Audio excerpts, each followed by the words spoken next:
안녕하세요. 엠마톡톡TV 구독자 여러분. 저는 엠브레스마인드 심리상담센터 분당 본점의 이지용 원장이라고 합니다.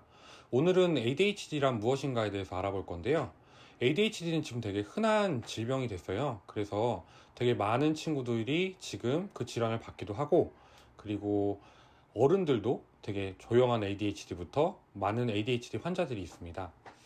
ADHD의 특징은 공부나 학습에 대한 집중력이 떨어진다, 매번 딴 생각을 하며 산만하다, 유치원, 학원에서 다른 친구들과 잘 어울리지 못한다, 주의력 결핍, 과잉행동 장애의 대표적인 증상입니다. ADHD는 그냥 하나의 종류가 있지 않아요. AD라는 게 있고 HD라는 게 있고 ADHD 복합형이라는 게 있어요.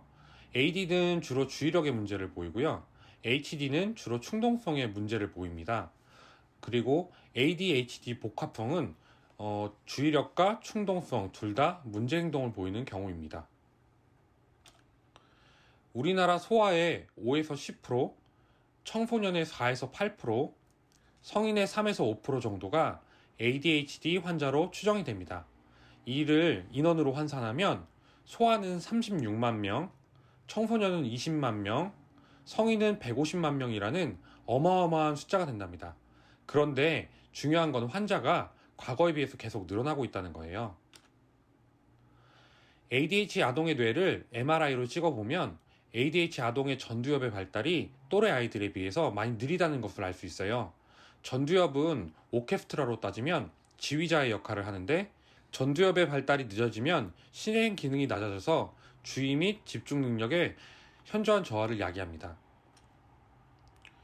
소아 ADHD의 증상은 주로 주의력의 문제를 보이고 과잉 행동을 보이며 충동적이고 때에 따라서 공격성을 자주 보이기도 합니다. 요즘은 또 유치원이나 학교에서 예전처럼 문제가 생기면 서로 감싸주고 화해시키는 그런 분위기가 아닙니다. 아마 부모님들 중에서 공감해 주시는, 경험해 보신 분들은 많이 아실 거예요. 이로 인해서 주변의 유치원, 초등학교 담임 선생님 및 학원, 여타의 다른 부모님들의 지적이 우리 ADHD 아동에게 끊이지 않아요. 그래서 또한 잘 모르는 부모님들이 아이가 물건을 자주 놓고 오거나 과제를 까먹는 것에 대해서 많은 지적과 꾸중을 하기도 하죠. 이런 일이 반복되면 ADHD 아동은 늘 문제야, 늘 혼나는 아이, 따돌림의 대상으로 부정적인 낙인이 찍히게 돼요. 또한 또래 사이에 기피 대상이 되어 부모님과 ADHD 아동을 힘들게 합니다.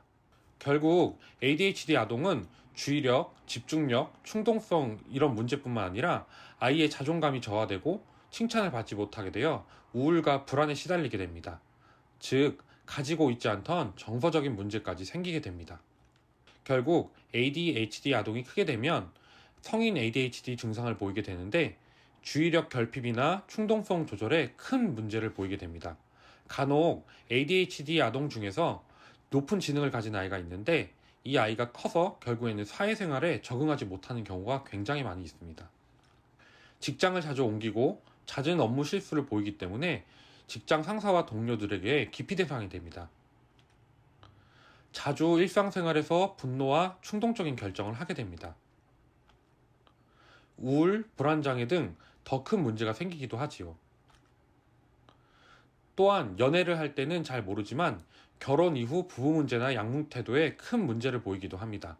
여기서 키포인트는 소아나 청소년, 성인 ADHD는 조기에 발견하여 치료하는 것이 매우 중요하다는 겁니다.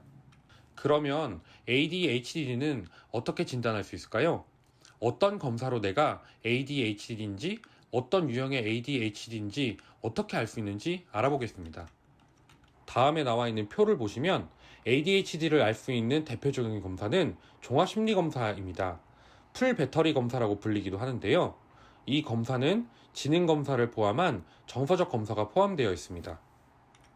지능검사를 통해 시각주의력 및 청각주의력, 그리고 충동성에 인한 반응을 봄으로써 ADHD 여부를 판별할 수 있고, 더 나아가 정서적인 2에서 3차적인 문제를 알 수 있습니다. 또한 부모의 성격적 유형을 파악하여 아이에게 적절한 훈육 방법을 코칭할 수 있게 도와줍니다. 또한 ATA 주의 집중력 검사가 있습니다. ATA 검사를 통해서 시각, 청각의 주의력을 평가함으로써 정확하게 진단할 수 있습니다. 이외에도 CAT 검사를 사용하는 곳도 많습니다. 그럼 다음 시간에는 어떻게 ADHD를 치료하는지 보도록 하겠습니다. 다음 시간에도 또 만나요. 안녕!